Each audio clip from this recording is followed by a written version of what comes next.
ሰላም ሰላም ጋይስ እንዴት ናችሁ? ሰላም ነው ወይ? ዩናይትዳውያን ለነገው ፋይናል እንዴት ነው ዝግጅቱ? እኔ አልደርስ ብሎኛል፣ ጨንቆኛል ጋይስ። ኤኒዌይስ ዛሬ ካሪንግተን ላይ የመጨረሻ ትሬኒንግ አድርጎ ነበር ክለባችን። ደስ የሚሉ ሶስት ዜናዎች አይቻለሁ እና እሱን ሼር ላድርጋችሁ ብዬ ነው የመጣሁት።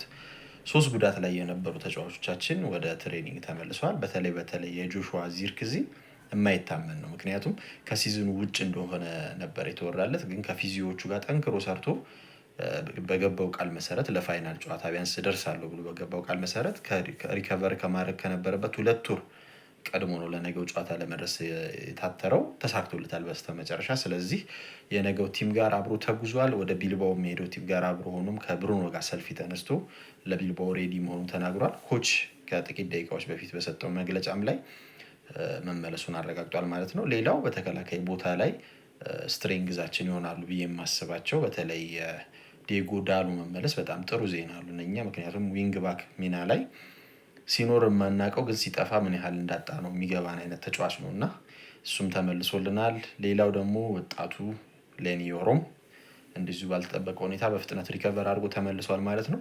ስለዚህ ዛሬ 26 ተጫዋች የያዘ ስኳድ ወደ ቢልባው አቅንቷል። እንግዲህ ከሲዝኑ ውጭ መሆኑ የተረጋገጠው ሊሳንድሮ ማርቲኔዝ እና ወደ ፊትነስ ቶሎ መመለስ ያልቻለው ግን እየጣረ የሚገኘው ማቲያስ ዲሊክት ብቻ ናቸው ቲሙ ላይ ያልተካተቱት። ዲሊክት በግሉ ትሬኒንግ ጀምሯል። ያው ለእሁዱ ጨዋታ ምናልባት ሊደርስ ይችላል። ባይደርስም ያን ያህል የሚጎዳ አይደለም። አክቹዋሊ የነ ሌኒ ዮሮ መመለስ ነበር ለኛ የበለጠ የሚያስፈልገን። ፉል ፊትነስ ላይ ሆኖ ከተመለሱ ቢያንስ ለሊንድሎፍ ተጠባባቂ ይሆናል ማለት ነው። ዶንት ጌት ሚ ሮንግ፣ ሰሞኑ ሊንድሎፍ ጥሩ አቋም ላይ ነው ያለው። የባክሰሪ ጥምረቱ የሉክሾ የማጉዌር እና የሊንድሎፍ ጥምረት ቢልባው ላይ ነገ ይኖራል ብዬ ኤክስፔክት አደርጋለሁ። ግን ቢያንስ የሆነ ነገር ሀፕን ቢያደርግ እንኳን የዮሮ መመለስ ዊንግ ባክ ላይ ጥሩ ባይሆኑ ማዝራይ እና ዶርጉ የዳሎ መመለስ ለእኛ በጣም ጥሩ ዜና ነው። ከሁሉም በላይ ግን አጥቂ ላይ በጣም የተቸገረ የሚገኘው ቡድናችን ቢያንስ ቋሚ እንኳን ሆኖ ባይጀምር ተቀይሮ መግባት የሚችል ጆሹዋ ዚርክዚ መኖሩ ትንሽም ቢሆን ለኛ ኦፕሽን ይሰጠናል። ፉል ፎከስ ኦን ቢልባው። ነገ አልደርሱ ብሎናል ጋይስ።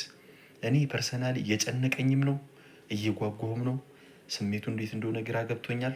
እስቲ ነገ ሰፋ ብለን እንወያይበታለን ለታላቁ ክለባችን። ሌትስ ጎ